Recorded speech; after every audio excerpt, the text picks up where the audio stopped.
स्वागत आहे आपलं कळमेश्वर न्यूज दरबारमध्ये। श्री क्षेत्र आळंदी येथे भक्तनिवास महाद्वार ते पुंडलिक मंदिर घाट सुशोभीकरणाचा भूमिपूजन सोहळा संपन्न। श्री क्षेत्र आळंदी येथील भक्तनिवास महाद्वार ते पुंडलिक मंदिर घाट कामाचा भूमिपूजन सोहळा दिनांक 26 ऑक्टोबर 2025 ला मोठ्या उत्साहात आणि भक्तिभावाने संपन्न झाला। श्री संत ज्ञानेश्वर महाराजांच्या 750व्या संजीवन समाधी सोहळ्यानिमित्त उपमुख्यमंत्री माननीय नामदार श्री एकनाथजी शिंदे आळंदीमध्ये आले होते।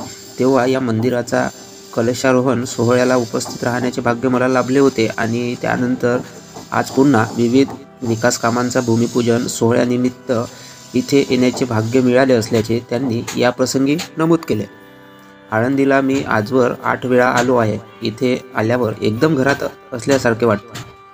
ज्ञानेश्वर माऊलीच्या सावलीमध्ये आपण सारे काही विसरून जातो, त्यातून समाधान मिळते, मन निश्चिंत होते असे मत यावेळी व्यक्त केले।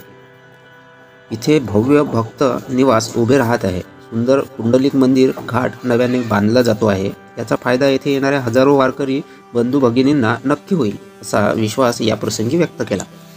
भक्तांच्या मनाची काळजी माऊली घेते, मात्र त्यांच्या शरीराची काळजी घेतली जावी यासाठी आरोग्य केंद्र उभारले जात असल्याचे यावेळी सांगितले। आळंदी येथील इंद्रायणी नदी प्रदूषणमुक्त करण्याचा संकल्प आम्ही घेतला असून त्यासाठी मुख्यमंत्र्यांसमोर सादरीकरण पार पडले आहे। लवकरच हे काम देखील हाती घेतले जाईल असा विश्वास या प्रसंगी व्यक्त केला।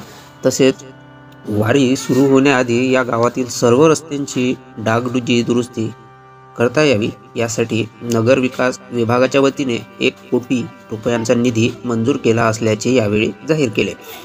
या प्रसंगी विधान परिषदेच्या उपसभापती डॉक्टर नीलम गोर्हे, उद्योग मंत्री उदय सामंत, रोजगार हमी मंत्री भरत शेठ गोगावले, शिवसेना पुणे शहर प्रमुख रवींद्र धगेकर, श्री ज्ञानेश्वर महाराज संस्थान समितीचे मुख्य विश्वस्त योगी निरंजन नाथ, गुरु शांतीनाथ महाराज, चैतन्य लोंढे महाराज, डॉक्टर भावार्थ देखणे, ॲडव्होकेट रोहिणी पवार, पुरुषोत्तम पाटील, माधव खांडेकर, शिवसेना धर्मवीर आध्यात्मिक आघाडीचे प्रदेशाध्यक्ष अक्षय महाराज भोसले, भगवान पोखरकर तसेच विविध संस्थांचे पदाधिकारी कार्यकर्ते आणि भक्तगण मोठ्या संख्येने उपस्थित होते।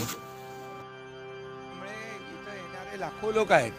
आता 15 तारखेपासून वारी सुरू होईल तुमची, 12 तारखेपासून कार्तिकी 2 तारखेला आहे आणि त्यामुळे या सगळ्या पार्श्वभूमीवर हे चांगलं काम विकासाचं या ठिकाणी सुरू होतं आहे।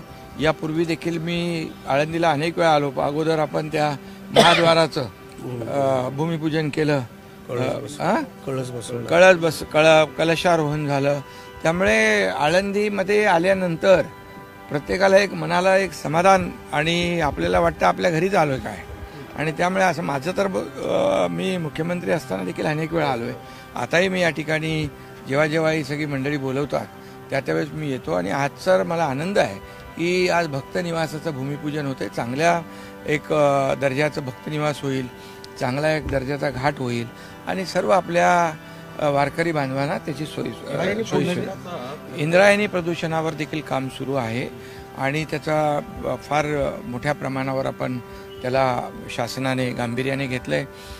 मुख्यमंत्री महोदयांच्या अध्यक्षतेखाली एक मोठं प्रेझेंटेशन देखील झालेलं आहे आणि इंद्रायणी नदी स्वच्छ करणं हे प्रमुख आमचं काम आहे असं समजा आणि प्रदूषणमुक्त इंद्रायणी नदी या ठिकाणी करण्यासाठी जे काही करावं लागेल ते आम्ही सर्व करू।